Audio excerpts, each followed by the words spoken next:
ناظرین کرام، آج سے ٹھیک 97 برس قبل یعنی 8 جنوری 1926 کو ایک خصوصی تقریب میں عبدالعزیز ابن عبد الرحمن آل سعود نے مملکت حجاز کا بادشاہ بننے کا اعلان کیا تھا، اور اس کے 6 سال بعد 23 ستمبر 1932 کو مملکت سعودی عرب کا قیام عمل میں آیا۔ 20 لاکھ مربع کلومیٹر رقبے پر محیط سعودی عرب عالم اسلام کی سب سے بڑی مملکت سمجھی جاتی ہے۔ اس مملکت کے بانی یوں تو شاہ عبدالعزیز بن عبد الرحمن ہیں، جنہیں آل سعود کہا جاتا ہے، مگر اس سلطنت کے قیام کی جدوجہد کا آغاز 18ویں صدی میں ہوا، جب آل سعود کے سربراہ امیر سعود بن محمد بن مقرن نے اس سلطنت کے قیام کی جدوجہد کا آغاز کیا۔ اس زمانے میں نجد میں چھوٹی چھوٹی ریاستیں ہوا کرتی تھیں اور ہر ریاست کا الگ الگ حکمران ہوتا تھا۔ امیر سعود بن محمد کے 4 صاحبزادے تھے، جنہوں نے باپ کی وفات کے بعد اس عزم کا اظہار کیا کہ وہ نجد میں سعودی سلطنت قائم کریں گے۔ امیر سعود بن محمد کے سب سے بڑے صاحبزادے کا نام محمد بن سعود تھا۔ شیخ محمد بن عبد الوہاب نجد کے مشہور عالم تھے۔ محمد بن سعود اور شیخ محمد عبد الوہاب کے درمیان سن 1745 میں ایک تاریخی ملاقات ہوئی، جس میں دونوں نے یہ عہد کیا کہ اگر کسی وقت محمد بن سعود نجد و حجاز میں اپنی حکومت قائم کرنے میں کامیاب ہوئے تو وہاں شیخ محمد عبد الوہاب کے عقائد کو وہ رائج کریں گے۔ 1765 میں شہزادہ محمد اور 1791 میں شیخ محمد بن عبد الوہاب کی وفات ہو گئی۔ اس وقت تک جزیرہ نما عرب کے بیشتر علاقے پر آل سعود کی حکمرانی قائم ہو چکی تھی۔ اگلی کئی دہائیوں تک آل سعود کی قسمت کا ستارہ طلوع و غروب ہوتا رہا اور جزیرہ نما عرب پر تسلط کے لیے مصر، سلطنت عثمانیہ اور دیگر عرب قبائل میں تصادم ہوتے رہے۔ آل سعود کے ایک حکمران امام عبد الرحمن تھے، جو 1889 میں بیعت لینے میں کامیاب ہوئے۔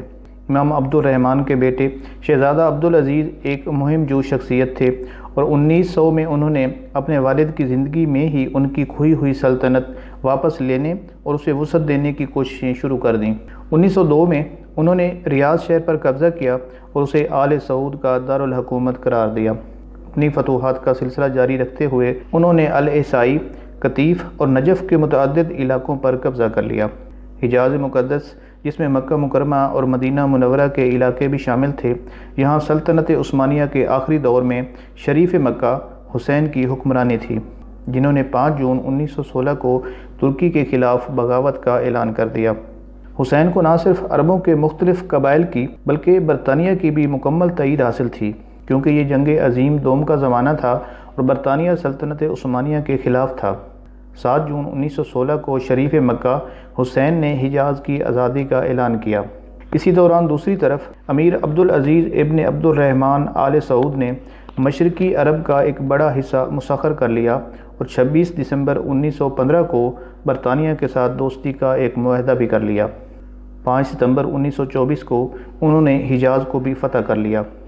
عوام نے امیر عبدالعزیز کا ساتھ دیا اور 13 اکتوبر 1924 کو شاہ عبدالعزیز نے مکہ معظمہ پر بھی قبضہ کر لیا۔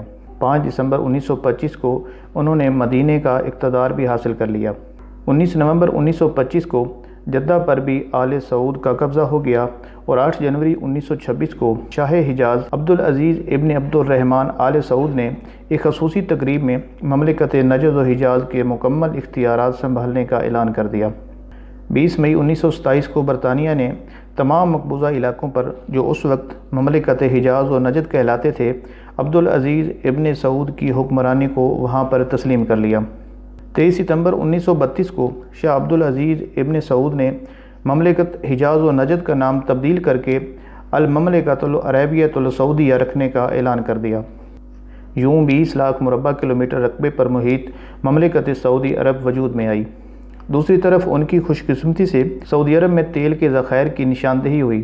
سن 1933 میں شاہ عبدالعزیز نے ایک امریکی کمپنی کیلیفورنیا پیٹرولیم کے ساتھ تیل نکالنے کا معاہدہ کیا۔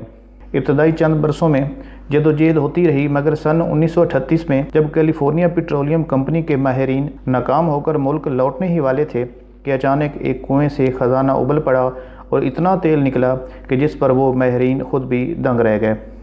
یہ واقعہ نہ صرف سعودی حکمرانوں اور کیلیفورنیا کمپنی کے لیے حیران کن تھا، بلکہ پورے جزیرہ نما عرب کے لیے بھی یہ ایک معجزہ تھا۔ امریکی کمپنی کے اشتراک کے ساتھ دمام آئل فیلڈ سے تیل 1440 میٹر کی گہرائی سے نکالا گیا۔ یہ امریکی company standard oil company of California تھی۔ پہلے اس کا نام California Arabian standard oil company رکھا گیا، جو بعد میں عربین امریکن آئل کمپنی یعنی آرامکو بن گیا۔ دمام کے نمبر 7 آئل فیلڈ سے تیل کی جلد پیداوار بھی شروع ہو گئی۔ ریکارڈ کے مطابق 1939 میں پہلا ٹینکر تیل برآمد کرنے کے لیے نکلا اور یہاں سے ہی حقیقت میں سعودی عرب معاشی طور پر پروان چڑھنے لگا۔ تیل کی دریافت نے سعودی عرب کو معاشی طور پر زبردست استحکام بخشا اور مملکت میں خوشحالی کا دورہ ہو گیا۔ 9 نومبر 1953 کو شاہ عبدالعزیز بن عبد الرحمن آل سعود وفات پا گئے۔ ان کے انتقال کے بعد شاہ سعود بادشاہ بنے۔ وہ 9 نومبر 1953 سے لے کر 2 نومبر 1964 تک بادشاہ رہے۔ شاہ سعود کنگ عبدالعزیز کے 6 بیٹوں میں سے دوسرے نمبر پر تھے۔ ان کے باقی 5 بھائیوں میں شاہ فیصل، شاہ خالد، شاہ فہد، شاہ عبداللہ اور موجودہ بادشاہ کنگ سلمان شامل ہیں۔ 1964 میں شاہ سعود کو ان کے بھائی شاہ فیصل نے معزول کیا اور اقتدار کی گدی سنبھال لی۔ 1973 میں شاہ فیصل کی قیادت میں سعودی عرب نے ان مغربی ممالک کو تیل سپلائی کرنے کا بائیکاٹ کیا جنہوں نے مصر اور شام کے خلاف جنگ میں اسرائیل کی حمایت کی تھی۔ سعودی عرب کا ایسا کرنا تھا کہ تیل کی قیمتوں میں یکایک 4 گنا اضافہ ہو گیا۔ 25 مارچ 1975 کو شاہ فیصل کے سوتیلے بھائی کے بیٹے فیصل بن مسعود نے ایک مجلس میں سب کے سامنے شاہ فیصل کو گولیاں مار کر قتل کر دیا۔ وہ اس وقت اپنے بھتیجے سے گلے ملنے ہی والے تھے۔ فیصل بن مسعود شاہ فیصل کے قتل سے پہلے امریکہ میں رہا کرتے تھے اور کچھ ہی عرصہ پہلے وہاں سے واپس آئے تھے۔ فیصل بن مسعود کا اسی سال 18 جون کو سر قلم کر دیا گیا۔ شاہ فیصل کے بعد ان کے بھائی شاہ خالد سعودی عرب کے بادشاہ بنے۔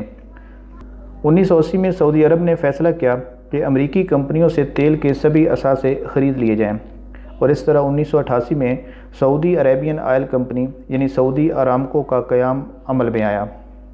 کمپنی کے امریکی مالکوں نے سعودی عرب چھوڑنے کے بعد شیورون، ٹیکساکو اور ایکزون موبل جیسی تیل کی کمپنیاں بنا لیں۔ سعودی عرب اپنے قیام سے ہی تیل کی معیشت پر انحصار کرتا رہا ہے۔